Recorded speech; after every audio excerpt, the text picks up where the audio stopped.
Wow! Merci, mon amour. Amen. Non, non, non, il n'y a pas de parti pris là-dedans. Amen. Ah, ben, merci, Seigneur. Amen. Bonjour à tous, je suis content de vous voir. Jeudi passé, les femmes, ils ont eu du bon temps dans le Café Croissance. Amen. Avec Pasteur Chantal, j'ai eu des très, très bons commentaires sur ce qui s'est passé. Donc, profitons de ces temps-là qu'on peut quand ça arrive et on va être bénis. Amen. Amen. Donc, Cathy avait un témoignage à nous dire ce matin. Alors, Cathy, vas-y, la parole est à toi. Lance-toi. Parce que j'avais dit qu'on commencerait à faire des témoignages, puis ça donne bien. Cathy me dit, hey, je peux-tu? Je dis, ben oui, parce que ce que le mardi matin, on a comme témoignage, ça arrive souvent pas le dimanche matin. Donc, voilà. Cathy, fonce.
Gloire à Dieu.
Amen.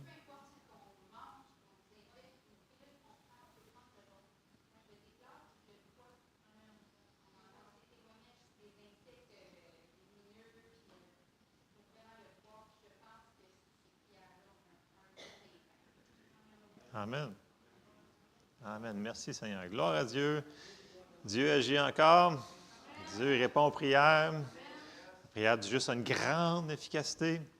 Amen. Donc, il faut, comme je dis toujours, un témoignage, ça veut dire que si il l'a fait pour sa sœur, il peut le faire pour nous autres aussi.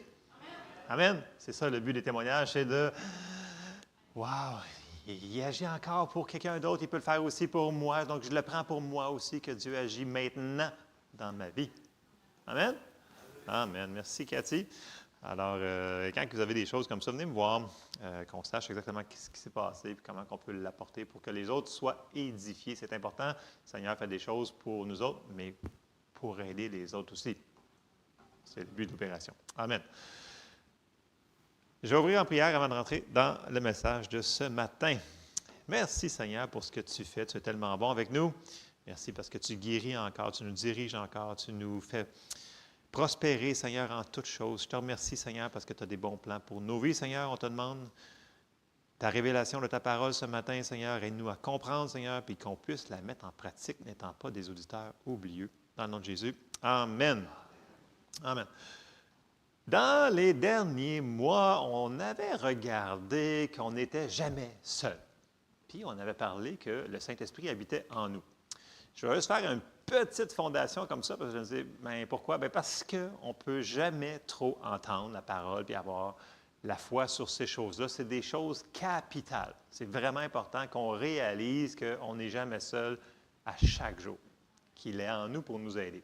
Et je vais juste faire une petite fondation avant d'embarquer dans le vif. C'est une base sur le sujet que je m'envoie ce matin. Donc, on avait lu dans Jean 16 au verset 13, Jésus, il parlait, puis là, il a dit que ça nous prenait ça. Ça nous dit, Jean 16, 13, « Quand le Consolateur sera venu, l'Esprit de vérité, il vous conduira dans toute la vérité, car il ne parlera pas de lui-même, mais il dira tout ce qu'il aura entendu et il vous annoncera les choses à venir. » Donc, ça, on l'avait vu. Donc, il est toujours avec nous. Il nous conduit dans toute la vérité. OK? Et les choses aussi à venir. Et on avait vu aussi que le mot pour consolateur, c'était le mot pour conseiller, intercesseur, aide, quelqu'un qui nous encourage, okay? Qui nous réconforte. Consolateur, appelé aux côtés, puis on l'avait appelé le stand-by, celui qui est toujours prêt à nous aider, à nous diriger. Donc, on sait qu'il est toujours là, il est toujours prêt à nous conseiller et à nous diriger dans les décisions qu'on a à prendre à chaque jour. Petite ou grande. Ça, on avait regardé ça. Et qu'on ne le voit pas, qu'on ne le sente pas, il vit en nous, il est toujours là. Il est toujours disponible.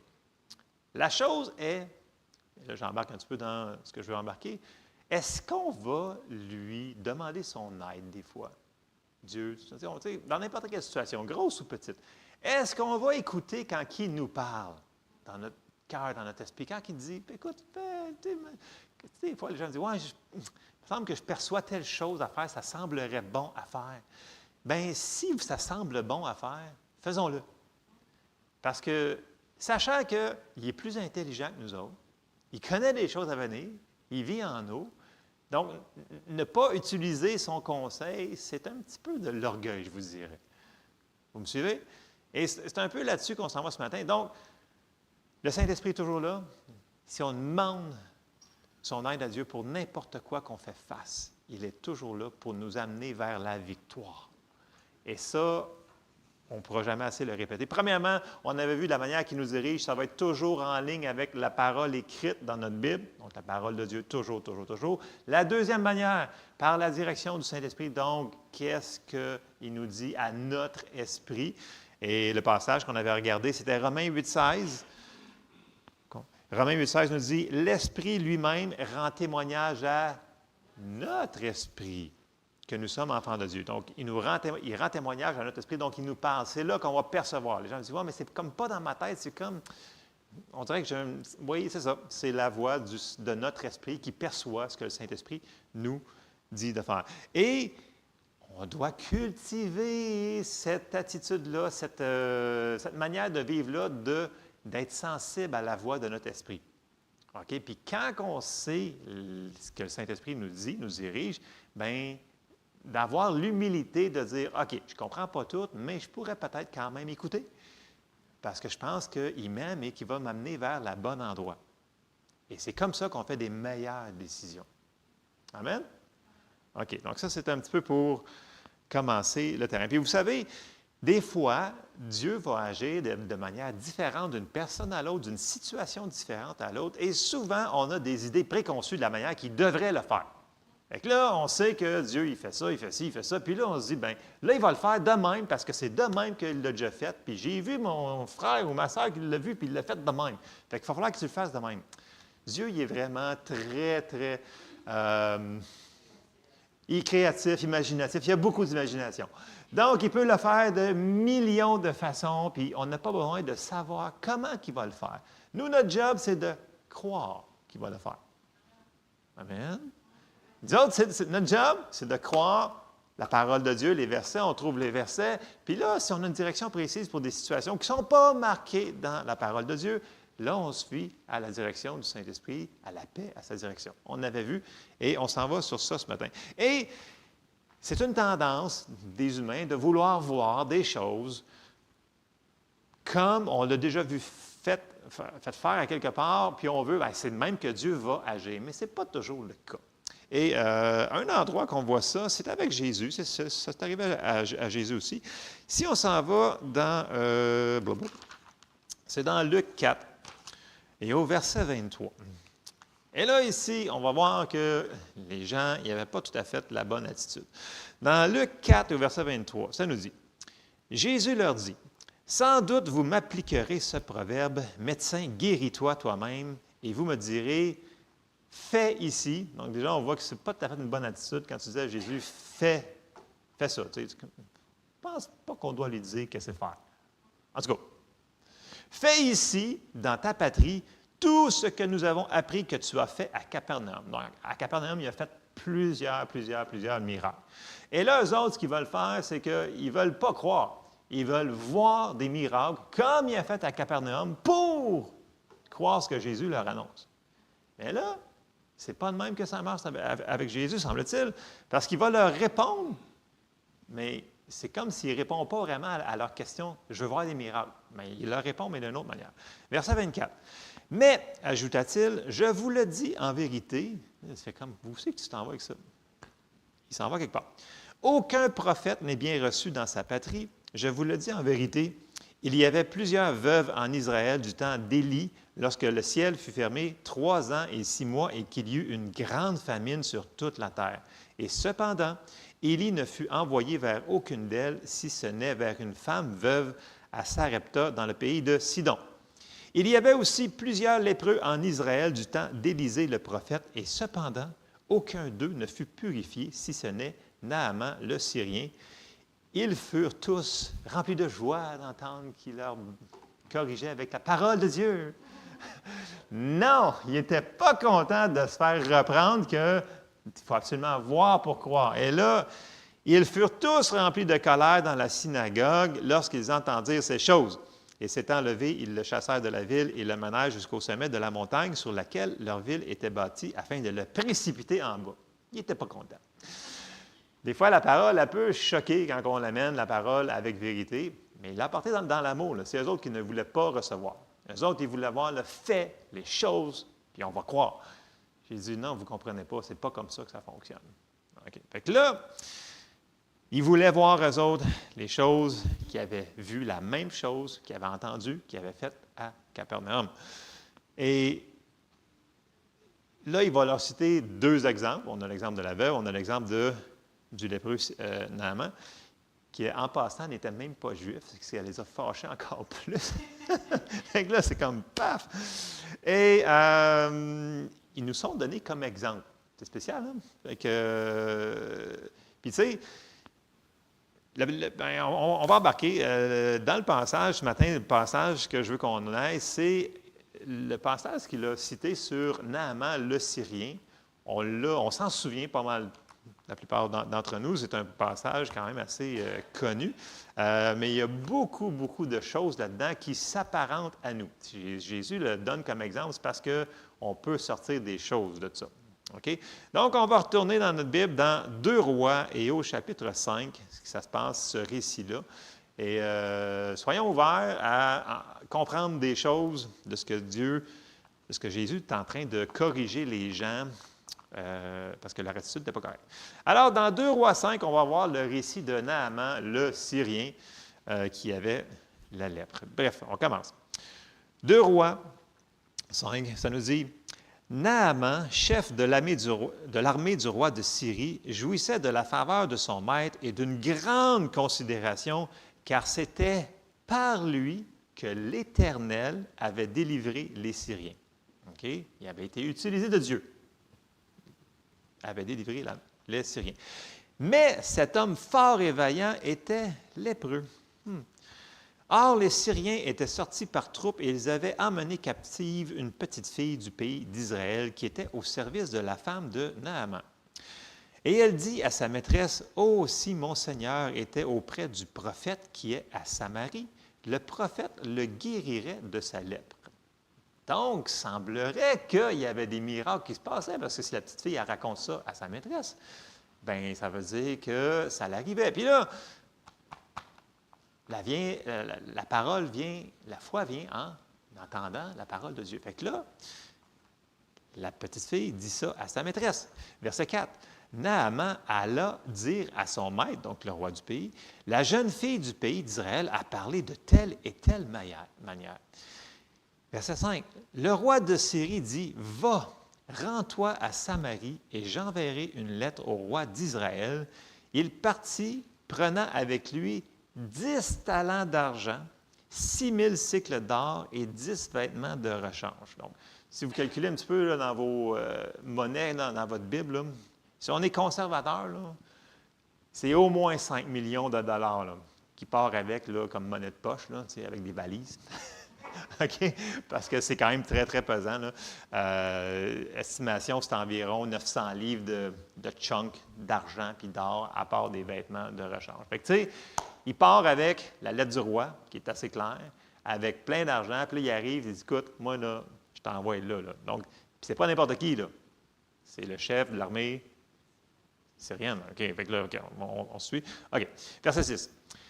Il porta au roi d'Israël la lettre où il était dit, « Maintenant, quand cette lettre te sera parvenue, tu sauras que je t'envoie Naaman, mon serviteur, afin que tu le guérisses de sa lettre. » Il dit quoi faire. On n'est pas supposé de dire quoi faire aux gens en passant. Okay? On peut proposer des choses, mais là, lui, il embarque tout le dit. Et là, le roi, il prend très, très mal. Après avoir lu la lettre, le roi d'Israël déchira ses vêtements et dit, « Suis-je un Dieu pour faire mourir et pour vivre, qu'il s'adresse à moi afin que je guérisse un homme de sa lèpre? Sachez donc et comprenez qu'il cherche une occasion de dispute avec moi. » Blablabla. Il ne comprend pas vraiment les affaires de Dieu. Et là, ça vient aux oreilles d'Élisée, verset 8. « Lorsqu'Élisée, homme de Dieu, apprit que le roi d'Israël avait déchiré ses vêtements, il envoya dire au roi, « Pourquoi as-tu déchiré tes vêtements? » Ce n'est pas ton département. OK? C'est pas... « Laisse-le venir à moi, et il saura qu'il y a un prophète en Israël. » Fine. Verset 9. « Et là, Naaman vint avec ses chevaux et son char. » Donc, tous les suburban arrivent. Là, pensez-y, là, c'est... Il y a de l'argent, là. Tu sais, là, puis il y a un entourage, là. Tu sais, là, pensez-y, c'est une grosse délégation qui arrive, là. Et il s'arrêta à la porte de la maison d'Élisée. Élisée lui fit dire par un messager, « Va et lave-toi 7 fois dans le Jourdain. Ta chair deviendra saine et tu seras peu. » C'est simple comme... C'est simple. C'est-tu simple? C'est-tu dur à faire, ça? N'importe qui, on se regarde de faire ça, nous autres. Mais verset 11, Naaman fut irrité et il s'en alla. Paye sur le gaz, burn les robbers, on s'en va d'ici. C'est pas de même qu'on va me traiter, parce qu'il dit, en disant, « Voici, je me disais, il sortira vers moi, il se présentera lui-même, il invoquera le nom de l'Éternel son Dieu, il agitera sa main sur la place et guérira le lépreux. » Les fleuves de Damas, l'Albana, le Parpar, ne valent-ils pas mieux que toutes les eaux d'Israël? Ne pourrais-je pas m'y laver, devenir pur? Il s'en retournait et partait avec fureur. Bon, c'est sûr que Naaman, il n'était pas né de nouveau comme nous autres. Okay? Donc, il ne pouvait pas être dirigé par le Saint-Esprit. Mais Dieu voulait le guérir. Okay? Et c'est pour ça qu'il lui parle par le prophète Élisée. Et qui lui donne la direction pour recevoir la guérison, son miracle. Mais, personnellement, il y avait la foi, sinon il ne serait pas déplacé. Là. On s'entend-tu? Il n'aurait pas fait ça. Il n'aurait pas demandé au roi. Il y avait une foi que s'il allait là, ça allait arriver. Donc, il y avait la foi. Mais, avec tout ça, il a quasiment manqué son miracle. Puis la première chose que Dieu va adresser, c'est son orgueil. Parce qu'il a dit, il va le faire d'une telle manière, puis c'est comme ça que ça se fait, puis il faut qu'il le fasse comme ça. Est-ce qu'on doit être carré comme ça? Non. Dieu peut agir de plein de manières. Puis quand il avait dit de le faire d'une telle manière, c'est pas pour rien qu'il a envoyé son serviteur y parler. Parce qu'il y avait quelque chose à régler. Fait que là, il fallait qu'il change son attitude. Et, tu sais, il faut se mettre dans le contexte. OK? Ce n'était pas n'importe qui. C'est un grand chef militaire. Ça nous dit vaillant, que l'Éternel avait utilisé pour les délivrer. Puis, c'est un peu comme nous autres. Quand on fait des grandes choses, des fois, ou des petites choses, puis là, on a du succès, c'est facile, des fois, de tomber dans « Ouais, mais à cause que je suis, puis j'ai fait ça, je sers Dieu, hey, je vais à l'Église, puis même je suis impliqué dans l'Église, je fais ça. Donc, Dieu doit faire telle affaire parce que... » Je sais qu'on ne le dira jamais, là, on ne se dira jamais ça dans l'Église, mais c'est subtil, ça peut rentrer. Tu sais, des fois, on se dit « Ouais, mais j'ai fait ça, j'ai fait ci, j'ai fait ça. » Tu sais, Dieu, il pourrait bien faire ça pour moi. Je le mérite. Ça ne vous est jamais arrivé, hein? Moi, ça m'est déjà arrivé. Je me suis pogné, je fais comme « Ah ouais, c'est sûr que... Ouais, c'est pas parce que tu as fait ça que... Ouais, OK, on change, on efface. » On fait « Seigneur, je te demande pardon. » Puis là, c'est bon. C'est pas par mes mérites, c'est parce que tu m'aimes, puis c'est parce que tu me l'as donné. Donc, je le prends par la foi, c'est différent.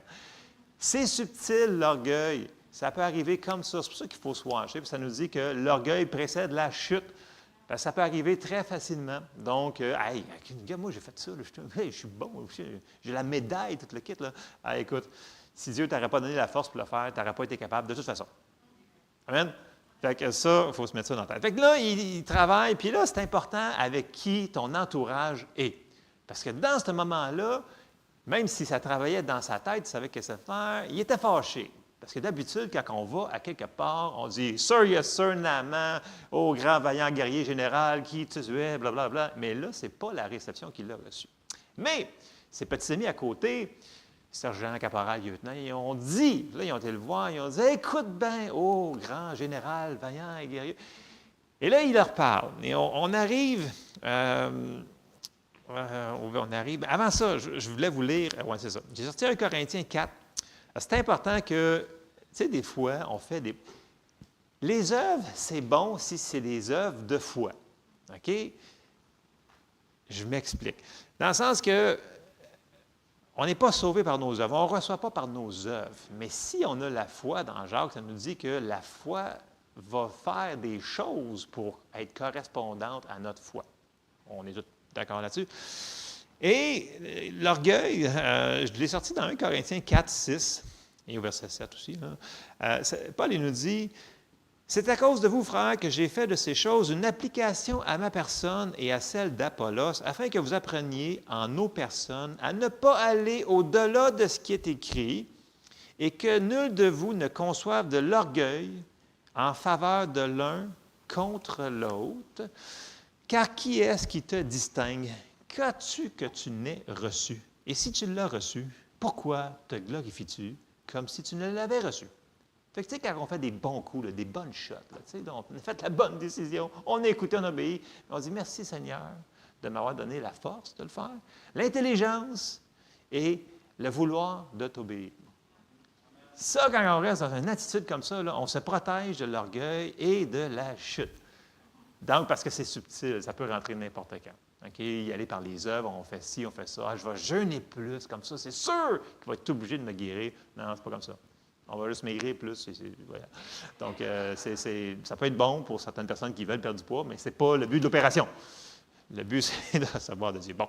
Et puis, c'est vrai que Dieu nous a donné plein de talents, puis de faire. C'est bon. Dieu, il nous a donné plein de choses. Mais il ne faut pas le prendre. Il faut le prendre de la manière que soyons reconnaissants de ce que Dieu nous a donné. Puis quand on fait des bons coups, bien, il dit « Merci Seigneur de m'avoir donné la force. » Bon, on revient à Naaman, là. C'est important, j'ai dit les gens qui nous entourent, et de rester ouvert à ceux qui sont alentour de nous, qui vont nous aider des fois à recevoir de Dieu, juste par une parole. Regardez bien ça. Au verset 13, ça nous dit, « Mais ses serviteurs s'approchèrent pour lui parler et dire, « Mon Père, si le prophète t'eût demandé quelque chose de difficile, ne l'aurais-tu pas fait? » Il savait que c'était un tough, vaillant, tu sais. Tu l'aurais fait, man, t'es un dur, tu l'aurais fait. Ouais. Combien plus dois-tu faire ce qu'il t'a dit? C'est une pinotte, ça, pour toi, man. C'est ça, grosso modo, qui leur parle. Lave-toi et tu seras pur. Puis, regardez, ils n'ont pas dit, fais ça. Ils ont dit, ils ont suggéré, ils ont rappelé les paroles. Ils ont dit, écoute, le prophète, il a juste dit de faire ça, c'est super simple. Tu pourrais peut-être considérer le faire. Parce que, vous savez, il y a une manière de parler aux gens qui sont en autorité. Tu sais, ça peut être un parent, un professeur, un policier, peu importe, quelqu'un qui est en autorité. On n'arrive pas, puis on commence à y dire, puis on peut peut-être suggérer des choses. Tu sais, non, mais je veux dire, il y a une manière de parler au monde. Puis, dans la Bible, il y a une chose qui est très importante, puis ça utilisez-le là, partout, à la maison, à n'importe où au travail. C'est Proverbe 15, 1.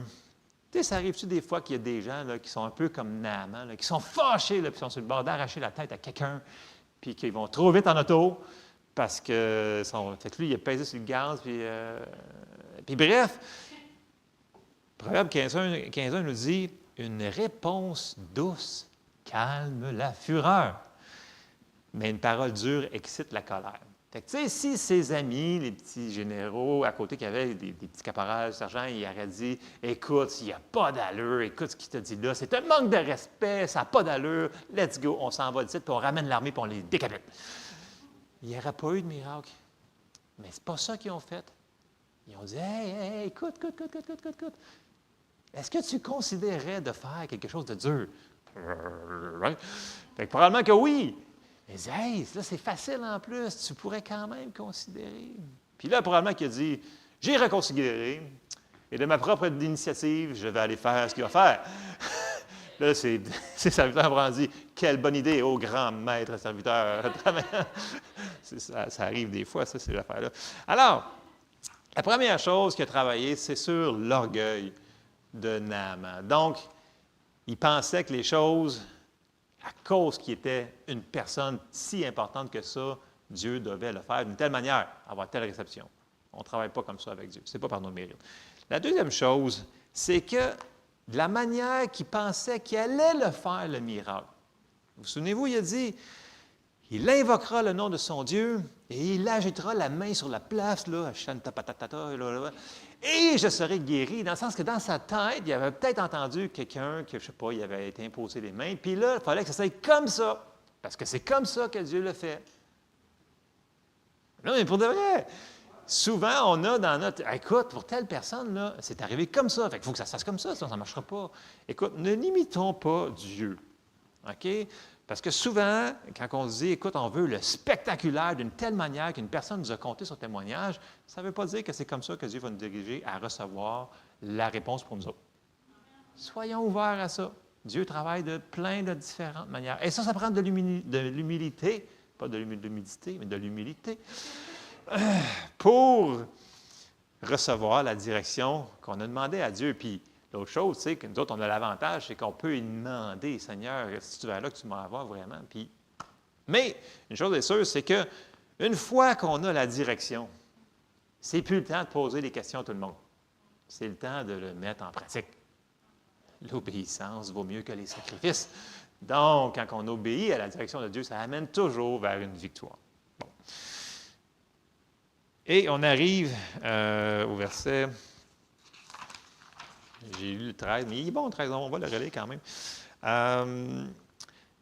Verset 13. « Mais ses serviteurs s'approchèrent pour lui parler et lui dire, « Mon père, si le prophète t'eût demandé quelque chose de difficile, ne l'aurais-tu pas fait? Combien plus dois-tu faire ce qu'il t'a dit? Lave-toi et tu seras pur. » C'est pas compliqué, hein? Bon. Verset 14. « Il descendit alors. » Donc, il a écouté. Il l'a fait. Il s'est rendu jusqu'au Jourdain. Et alors, il se plongea 7 fois dans le Jourdain, selon la parole de l'homme de Dieu, et sa chair redevint comme la chair d'un jeune enfant, et il fut pur. Dans le sens que, quand il est arrivé sur le bord de l'eau, quand il a commencé à se déshabiller, puis qu'il a commencé à enlever ses médailles d'honneur, puis ses galons, puis toutes ces affaires, là, il s'est aperçu que, hey, en dessous de tout ça, là, je suis un homme. Puis je suis un homme qui a vraiment besoin de Dieu. Fait que je vais faire ce que l'homme de Dieu me dit de faire. Et on voit qu'il l'a fait. Puis, est-ce que c'est l'eau qui a guéri Naaman? Écoute, tout le monde à côté de lui, là, il aurait pu se tremper 27 fois. Là. Ça n'aurait rien fait. Il aurait été pas mal mouillé. Mais c'est dans le sens que c'est l'obéissance à la parole de Dieu. Donc, il a reçu son miracle. Et là, dans sa gratitude, on arrive au verset 15, Naaman retourna vers l'homme de Dieu avec toute sa suite, tout son entourage, tous les suburbains reviennent. Et lorsqu'il fut arrivé, il se présenta devant lui et il dit, « Voici, je reconnais qu'il n'y a point de Dieu sur toute la terre si ce n'est qu'en Israël. Et maintenant, accepte, je te prie, un présent de la part de ton serviteur. » Écoute, il y avait du cash, là, monsieur. Élisée répondit, « Non, non. » Il dit, « L'Éternel, dont je suis le serviteur, est vivant. Je n'accepterai pas. » Naaman le pressa d'accepter, mais il refusa. Donc, on ne peut pas acheter les choses de Dieu comme ça.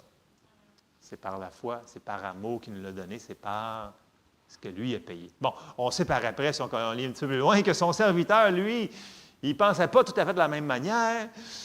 Fait qu'il a pris de l'argent, puis ça a très mal fini pour son serviteur, mais on n'ira pas là ce matin, je ne sais pas ce que je vais faire.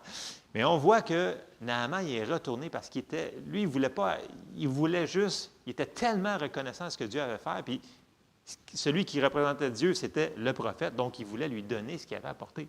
Donc, c'était vraiment pour lui une offrande. Et Naaman dit, non, non, non, tu ne peux pas acheter de Dieu ces choses-là. Amen? Ça, c'est des choses qu'on sait, mais qu'il faut qu'on mette en pratique. Bon, Jésus nous donne cet exemple-là dans le Nouveau Testament, c'est pour nous autres.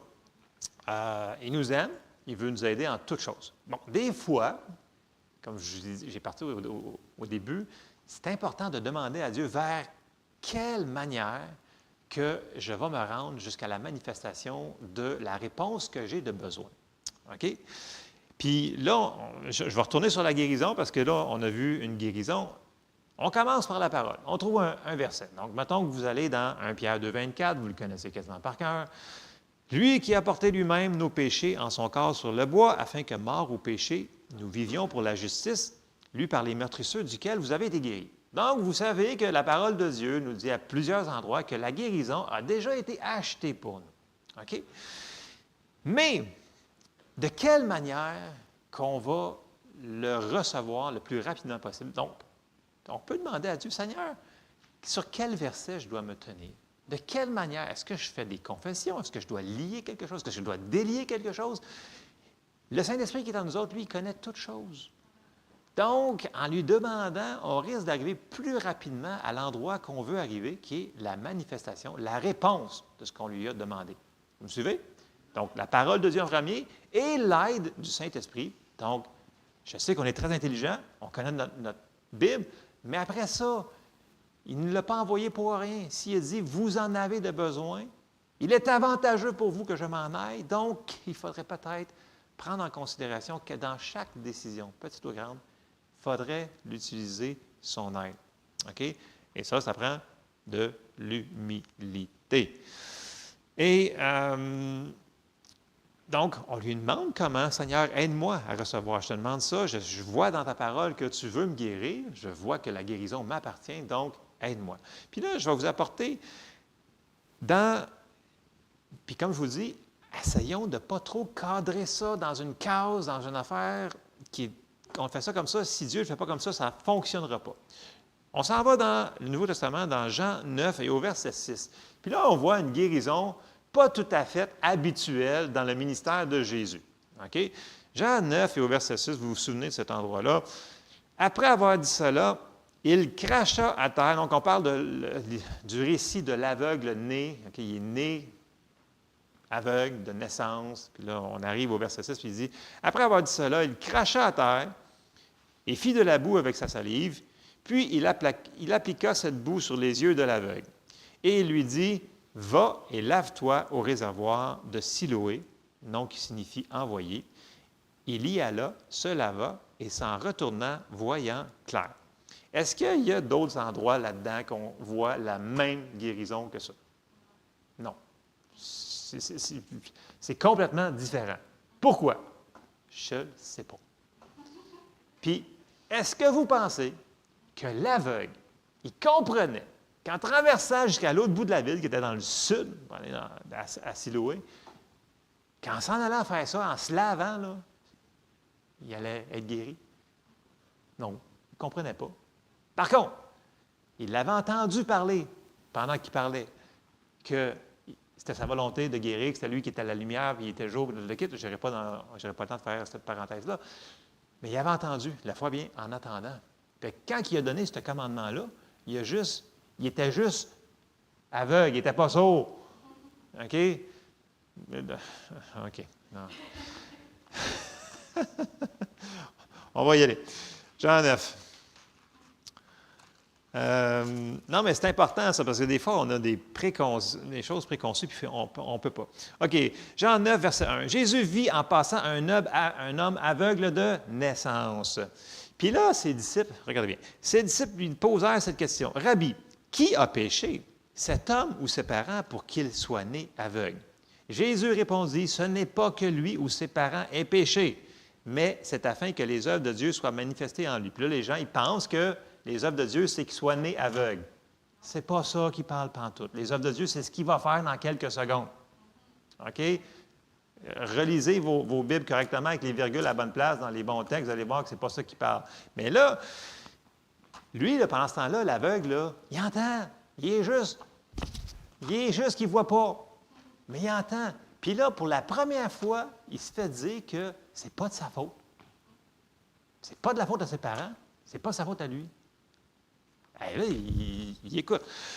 Puis là, Jésus, il dit, « Il faut que je fasse, c'est maintenant, tandis qu'il est jour, les œuvres. » Quelles sont les œuvres? Il est envoyé pour guérir, prêcher. De celui qui m'a envoyé. La nuit vient où personne ne peut travailler. Pendant que je suis dans le monde, je suis la lumière du monde. Puis là, on sait qu'après avoir fait là, il cracha, puis là, après ça, il me dit là, il dit, va te laver. Et il l'a fait. Donc, il a entendu. Et ça l'a apporté de la foi. Puis quand il dit, écoute, quand je vais aller me laver, là, je vais être guéri. Et c'est arrivé. C'est différent. On n'a pas besoin de comprendre. Est-ce que la foi a besoin de tout comprendre pour obtenir du résultat? Non. 0 plus 0. Mais ça prend de l'obéissance. Parce que, tu sais, dans notre tête, ça fait pas grand sens, cette affaire-là. Là. Mais dans Dieu, ça fait de la foi. Et la foi apporte des résultats. Amen? Bon. Au lieu, puis ça, OK, on s'en va dans Jacques, au verset 1. Non, excusez, chapitre 1. Dans les situations que l'on vit à chaque jour, apprenons à demander à Dieu son aide en toutes choses. En toutes choses. Dans Jacques 1, verset 5, ça nous dit, « Si quelqu'un d'entre vous manque de sagesse, qu'il la demande à Dieu qui donne à tous simplement et sans reproche, et elle lui sera donnée. Mais, qu'il la demande avec foi, sans douter, car celui qui doute est semblable au flot de la mer, agité par le vent et poussé de côté et d'autre. » Donc, si on demande à Dieu, dans la foi, « Hey, dirige-moi, donne-moi la sagesse pour ça, là. Je me prends cette réponse-là là, pour telle affaire dans ma vie, j'en ai besoin. » Il va nous diriger. Mais, soyons ouverts de quelle manière qu'il va vouloir nous diriger. Dans notre esprit, on va le savoir. Là. Souvent, on a déjà la réponse. On sait déjà la petite chose qui semble peut-être pas connectée avec le miracle qu'on veut recevoir, mais on a des petites choses qu'on sait qu'il faut qu'on fasse. Faisons-le. Et ça va nous amener plus loin vers la victoire. Puis, j'avais cet exemple-là qui me revenait parce que là, environ un mois, j'ai écouté une prédication de... Bon, j'écoute beaucoup souvent Keith Moore, je vous le répète souvent. Là. C'est un enseignant très, très, très balancé sur la parole de Dieu. Il fonctionne vraiment... Tu sais, il a travaillé avec Angela Keaton à l'école biblique de Rhema en Oklahoma. Puis il a travaillé beaucoup, lui, dans le Healing School, donc dans l'école de la guérison. Tu sais, c'est un monsieur qui a environ 40 ans de ministère, puis c'est vraiment un enseignant, puis j'aime écouter ses prédications parce qu'il se stoule beaucoup, lui. J'aime ça, il se stoule plus que moi. Et il donne des exemples qui sont bonnes, puis des choses qui sont moins bonnes. C'est un peu comme moi, j'ai parlé que des fois, je ne ferme pas toujours les breakers, mais à ma défense, il y en a qui sont très mal identifiés, fait que même si je les fermais, il y en a qui ne savaient pas dire que ça fait... Ben, mais bref. Et là, j'écoute la prédication de Keith Moore, puis là, il dit, écoute, il dit, il y a quelques mois, j'ai commencé à avoir mal dans le dos. OK, on s'entend que la personne, là, un, c'est une pièce d'homme. Deux, il a toujours... Quand il était jeune, il a fait des arts martiaux. Écoute, c'était une machine, tu sais, c'était vraiment... Puis là, bien, il s'entraîne moins, bien entendu. Puis là, il commence à avoir des mal de dos. Ça vient, ça va, ça vient, ça va, ça vient, ça va. Puis là, un moment donné, il dit, ah, c'est quoi cette affaire-là? Fait que là, au lieu de commencer, Andai, puis là, de dire des versets, j'ai dit, je vais aller voir le Seigneur, je vais lui demander, c'est quoi cette patente-là? Là? J'ai-tu ouvert une porte? C'est quoi cette affaire-là? Fait que là, il dit, Seigneur, c'est quoi ça, des mal de dos? Je n'ai pas le temps pour ça, moi, ces affaires-là.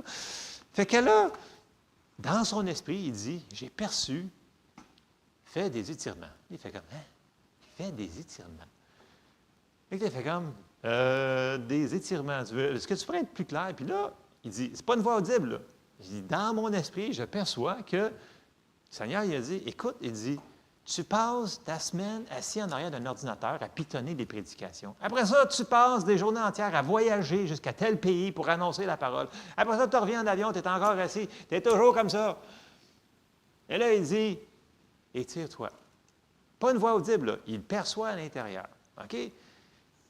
Donc, au lieu de citer 46 versets, puis de lier, délier, puis de blablabla, au lieu de perdre du temps, il a été directement, je vais aller à la source. Puis, il a perçu ça. Et, étant un gars qui s'est beaucoup entraîné dans sa vie, il a commencé à faire des étirements et ça l'a parti comme ça. Là, vous allez dire, ouais, mais c'est pas vraiment surnaturel. Bien, oui. Dans le sens qu'il aurait pu perdre son temps avec son mal de dos, puis le garder longtemps, puis faire des confessions, puis ça n'aurait pas fonctionné, parce qu'en dedans, il y aurait toujours eu, en dedans, fais donc des étirements un petit peu. Tu sais, lève-toi de ta chaise, mets-toi un bureau debout, ou peu importe. Je dis faire la même parce que j'ai un bureau debout maintenant, parce que j'avais le même problème, grosso modo. Mais, tu sais, comprenez la précision, l'humilité de prendre le temps de dire, Seigneur, tu connais plus que moi. Fait que même si j'ai un grand ministère, puis il y a plein de gens qui sont guéris dans mon ministère, puis il y a des miracles, il y a ci, puis il y a ça, toi, qu'est-ce que tu en penses? Ça, c'est de l'humilité. Écoute, c'est un homme, là, il connaît le travail de la planète, là. Il sait comment mettre sa foi en application. Il sait quand il y a une porte ouverte. Il sait quoi. Mais là, il ne savait pas. Fait qu'au lieu de perdre son temps pendant des mois, il n'y a pas de temps de niaiser avec ça, là. Il y a d'autres choses à faire, là. Dieu l'a appelé à faire des choses, puis il dit que le temps est court. Fait que, il a décidé de régler avec ça. Mais, puis il dit, c'était très, très doux dans mon esprit, là. J'aurais pu passer par-dessus, puis ne pas écouter. Mais il a décidé, il dit, après les années, on arrête de passer par-dessus ce que le Seigneur nous dit dans notre esprit. Puis on écoute. Puis on a des résultats beaucoup plus vite. C'est la meilleure méthode. Puis là, on se compte des choses qu'il a faites qui n'étaient pas la meilleure méthode. Qu'on a la direction en dedans, mais qu'on décide de ne pas le faire, même si c'est une petite voix, il n'appelle même pas ça une voix, il appelle ça le witness du Saint-Esprit à l'intérieur de nous. Donc, je vous donne ça comme exemple parce que, tu sais, dans la vie de tous les jours, tu sais, si le Seigneur nous dit, écoute, fais des étirements, combien d'entre vous seraient willing de dire, ouais, fais des étirements? C'est pas spectaculaire, ça, là. C'est pas comme ça que. Est-ce que vous le feriez pour de vrai? Il faudrait le faire, si Dieu nous dit de le faire. Si Dieu nous dit, mettons, tu sais, je pense à André quand il a été voir son optométriste, là, si Dieu te dit, va voir ton optométriste, là, bien, va donc voir ton médecin. C'est pas un péché. Il te dirige vers la réponse le plus rapidement possible. Si Dieu dit, fais de l'exercice, oh, chose tabou, fais donc de l'exercice. S'il dit, change ton diète, dans le sens que, arrête de manger 4 sacs de chips, puis, tu sais, non, mais il peut, ça a de l'air niaiseux, mais souvent, on le sait ce qu'on doit faire à l'intérieur. On a des petites choses. On dit, ouais, mais ça n'a pas rapport à ma guérison sur telle affaire. Ça peut avoir bien rapport souvent. Donc, n'outrepassons pas ce que le Seigneur nous met dans nos cœurs. Les choses peuvent être simples. Dieu n'est pas compliqué. Puis il sait dessus quand on n'a pas compris. redemandons-lui. Mais quand on a perçu la chose, aussi subtile qu'elle soit, on pourrait peut-être la faire. Amen? Amen. Bon, avez-vous le temps pour une dernière? Une dernière histoire? OK. Je reste tout là encore. Vous souvenez-vous, là, 2 ans et demi, quand il fallait qu'on fasse la rénovation du ponceau? Souvenez-vous le ponceau? Bon. Il y a une autre histoire en arrière du ponceau. Il y a quelques-uns qui le savent, je l'ai conté à quelques personnes. Puis là, écoutez, bon, le ponceau était bouché en dessous ici, là. Donc, c'est un vieux ponceau en métal. On fait venir les gens qui débouchent ces affaires-là. Ça ne marche pas. Il dit, écoute, c'est tout rouillé. Il faudra que tout vous arrachez ça. Mais là, le problème, c'est que ça débordait sur la 112, ça débordait sur le coin ici, puis à la porte. Et là, j'avais le ministère des Transports sur mon dos. J'avais la ville de Granby, parce que si ça gèle, on est responsable, puis blablabla. Puis si vous ne réparez pas, on arrive avec les pépines, puis on va le faire pour vous autres. Et on vous envoie la facture par après. Donc, on fait comme, OK, on va le réparer, ça s'en vient. Donc, on commence à faire des soumissions. Marc, il m'aide. Il trouve finalement un excavateur qui peut le faire dans les délais qu'on pouvait. Puis, il s'était cédulé pour le mois d'août, donc début août. Et là, il trouve un bon prix. Vraiment, là, écoutez, ça coûtait environ 6 500, 7 000 $. Puis, le gars de la ville, il dit, écoute, attends-toi, tu as un bon 100 pieds à faire. Il dit, c'est minimum pour la profondeur qu'on devait faire au début. C'est minimum 100 $ le pied linéaire. Donc, lui, il dit, écoute, c'est un minimum de 10 000 juste pour faire le rough. Là. Fait que là, Marc, il réussit, puis il trouve l'excavateur qui nous le fait environ pour 7 000 $. Fait que là, ça reste comme ça. Parce que là, le temps avance. Là, on était rendu au mois d'août, on était cédulé, puis on était, souvenez-vous, déconfinement, confinement, COVID. Les corps de métier, d'en trouver un qui voulait le faire dans le temps, c'était pas évident. OK? Vous vous souvenez que c'était pas... Le manque de personnel était quand même un petit peu flagrant. Fait que bref, on trouve ça. Mais là, il fallait que ça se fasse avant le mois d'octobre, avant que ça gèle. Sinon, c'est eux autres qui arrivaient avec puis ils excavaient tout. Là. Donc, on s'entend que c'est l'autre. Mais là, 2 jours avant que notre excavateur arrive pour faire l'excavation du ponceau, j'arrive, puis là, j'avais une journée là, remplie. Mais remplie, là. J'avais là, sur mon agenda, là, écoute, c'était de A à Z, ça finissait jusqu'en bas de la page. Je n'aurai pas le temps, mais je vais faire ce que je peux faire aujourd'hui. Bref, j'arrive ici à l'église le matin, il était 9h moins quart. Et là, je rentre dans mon bureau, je ramasse ce que j'avais besoin, puis là, je referme la porte du bureau, puis en dedans, à l'intérieur, ça me dit, reste ici. C'est pas une voix audible, c'est une perception. Reste ici. Là, je fais comme, non, c'est pas Dieu, non, tu ne comprends pas. Garde mon agenda, j'ai pas le temps de rester ici. Il faut que j'avance. Et là, je fais comme, attends un petit peu, on va peut-être écouter. Là, reste ici. Je fais comme, bon, reste ici. Bon, d'accord. Et là, je réouvre la porte du bureau, je vais m'asseoir. Mais tu savais, en passant, Seigneur, au cas où que je me trompe, tu sais que j'ai ça, puis ça à faire aujourd'hui, tu sais, en passant, tu sais, comme... Fait que là, je fais comme, bon, OK, ça semble paisible. C'est comme, c'est pas une voix, là. C'est à l'intérieur, dans notre esprit. Là, je fais comme, ouais, OK. Et là, je dis, bon, OK, tant qu'à être ici, je vais prier en langue, ça va m'aider. Tu sais, au cas où que je me trompe, c'est peut-être pas de Dieu, cette affaire-là, là. Cette paix-là qui me dit de rester ici. Fait que là, je commence à prier en langue. Là, je check à chaque 5 minutes en dedans. C'est encore la même chose, rester là? Oui, ça a l'air que c'est ça. Fait que là, je décide de vraiment m'asseoir dans ma chaise. Puis là, je m'assieds. Et là, je prie en langue. 15 minutes. Il est rendu 9h15. 9h30, 9h45. Mais, écoute, je me suis dit, mon horaire est bousillé de toute façon, j'y arriverai pas. Fait que le rendu au point où j'en suis, j'ai plus rien à perdre. Mais j'avais encore la paix, reste ici, reste ici. Fait que là, 10h arrive, écoute, go, va. Go, va. Bon, go, va. Fait que là, je ramasse mes affaires, je ferme la porte, je sors dehors, je barre la porte, là, je regarde. Je vois le truck du surintendant de la ville arriver. Fou. Puis là, je vois le gars des aqueducs qui sont au camion arriver. Fou. Puis après ça, je vois une moto arriver. Je fais comment, la moto? J'ai déjà vu les 2 autres, mais la moto, je ne comprends pas. Puis là, je reste sur le balcon, je suis comme là. J'examine la situation, je dis, qu'est-ce qui se passe aujourd'hui, là?